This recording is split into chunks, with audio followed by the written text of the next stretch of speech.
Good evening, ladies and gentlemen. There's been a vicious attack on the film The Kashmir Files, whose popularity is growing by measure upon measure almost on a daily basis. And there's been a stronger and stronger attack on it. And I find that of late the attack has become more and more political. There are people like Omar Abdullah, there are people like Mehbooba Mufti. On a daily basis, they're attacking, abusing, questioning a film which entire people of India have accepted with so much love, almost with a sense of gratefulness that the reality is actually being told about what happened in Kashmir after 32 years. Ladies and gentlemen, I have a simple and elementary point to make today.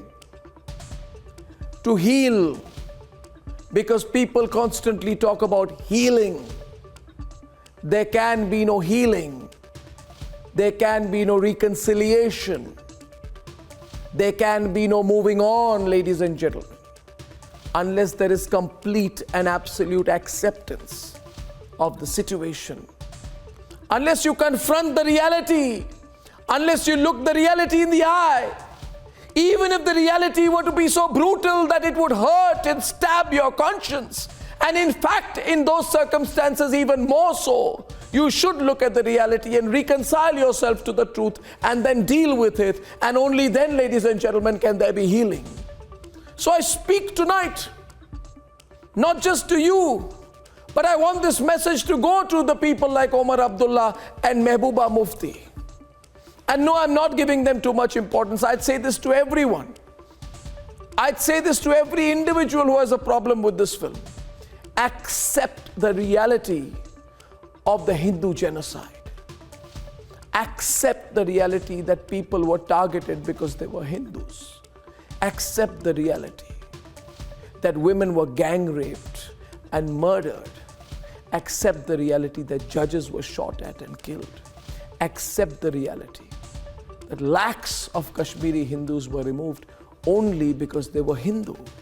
Since when, ladies and gentlemen, does it become politically incorrect to describe in absolute detail and with honesty the wrongs that were perpetrated on a particular community? And should I be so politically correct to say, no, these were individuals 1, 2, 3, 4, 5, 6. Individuals X, Y, Z. Remove their names. Avoid any description of that religion. Will that make my narration of the truth better? Should I substitute the names and the surnames? Should I make the victims Muslims and the perpetrators Hindus? Would that change the reality? It would not.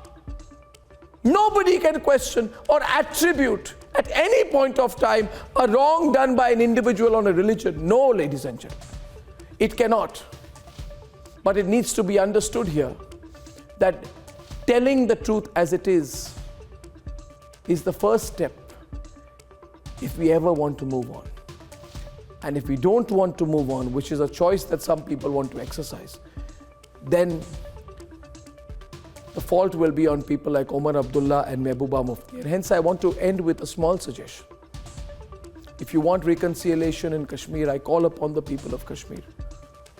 I call upon them to organize public screenings of this film where everyone from every religion community, every region of Kashmir comes and watches the film together,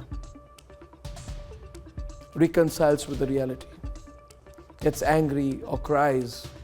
If there has to be a catharsis, it has to be collective, not individual, ladies and gentlemen.